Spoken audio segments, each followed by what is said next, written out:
To do Galan Halacha, we mentioned this before, but A, it was not recorded, and B, we have more details now. So the Halacha is Halacha of Choshen Mishpat. The two people have a dispute. Somebody was a mafkid. He deposited with a jeweler his gold ring. And he tried to sell it to the jeweler. The jeweler, they didn't come to the agreement of a price. So he says, the jeweler told him, so leave it here, I'll sell it, and then I'll pay you. I'll see what I can do for you. So he left it with the jeweler, and the owner of the jewelry wants to know. I called him to see if he sold it. Many times they called him, he says, no, not sold yet. Then he says, you know what, I'm going to come to you, I'm going to pick up my my golden ring because you didn't sell it, so I'm going to take it back. The jeweler says, wait a minute, I don't see it, it's not here anymore. So they have now a dispute.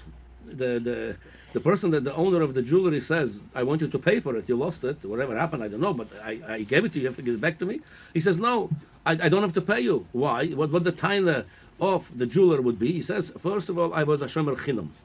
The next parsha, Parshas Mishpatim, we're going to talk about the Arba Shomerim. The shomer chinam is potur megneva vaveda. If it was lost or it was stolen over here, I'm a shomer chinam, I'm potur.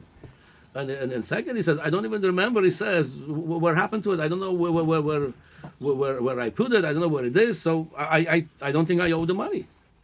So I don't know where I put it. It might be Peshet. Okay, very good, very good. So anyway, so they came to the Torah. So now, what's they came to the Torah? Again, the owner wants his ring back or the money if it's lost, and the jeweler says, "I'm sorry, I feel bad, I feel sorry, but I don't think I owe you the money." So they come in front of the Torah. Here's would be the halacha. It's brought in Choshen Mishpat Siman Shin Vav. So like this. First of all, the one argument is if he's a shomer chinam or a shomer socher. If it's a shomer socher, the jeweler, then he's chayav b'gneva b'aveda. No matter what happened to it, you chayav to pay for it. And if he's a shomer chinam, you could argue he might be potur. So it says in Siman Shin Vav, if you give to a professional, to an expert, whether it's a mechanic, you give your car to fix, whether it's a tailor, you give your jacket to sew, whether to a jeweler, you give your jeweler to fix, or in this case, to sell. Yeah, meaning it doesn't come to work in your house by the hour. You give it to him, and when it's fixed, you give him a set amount, kablonos. Yeah, it says. They become shomer socher l'schayav b'gneva v'aveda. V'zeu schoron. What's the schar over here? Where's the shomer? Shemistakim l'mashanosim l'masakim l'litel socher. They're able to make money. They're going to fix it. They're going to make money. Or in this case, he would sell it. He would not sell it for free. He would make some money. That's his business. He's making it not for the fun of it. He's making it to make money. If it's shomer socher, according to this, he would be chayav to pay if it's got lost or got stolen. He's a shomer socher. The jeweler, l'choyra, have to pay to the owner of the jewelry. That's one thing. The second reason why he would be chayav, even though he would argue, let's say, no, I would do it for free, I didn't mean to make money on you, I wanted to help you, even there would be the argument of the jeweler, or in this case would be any other professions over here that they have deposited by them some item.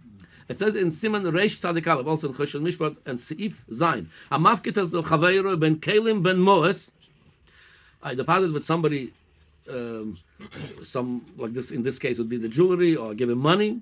V'amar tenli pekdoin, exactly our case says, give it back to me. I want it back.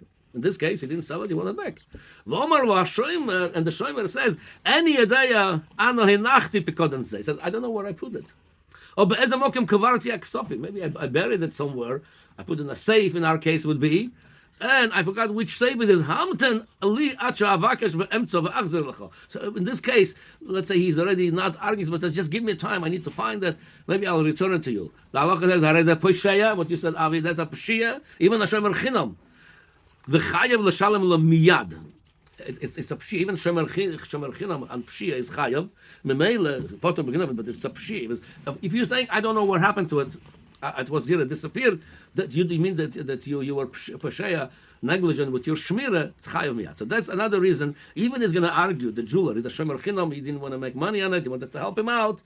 He's been chayav because he doesn't know what happened to it. He doesn't know where it is. He forgot what happened to it. That's on its own pshia and his chayav. The third reason why it would be chayav, even he's going to argue he's a shomer chinam. The Nesivos HaMishpat on this halacha, in Reish Sarga, and the Seif Zayin, he brings, he says, "V'chayav mitam mazik." So that's another halacha. It's nothing to do with arba shomerim, the different halachas of different levels of shmira, the different level of responsibility. He's a mazik. Somebody gave you something to watch, to sell, to fix, and you just don't know what you did with it. You're a mazik.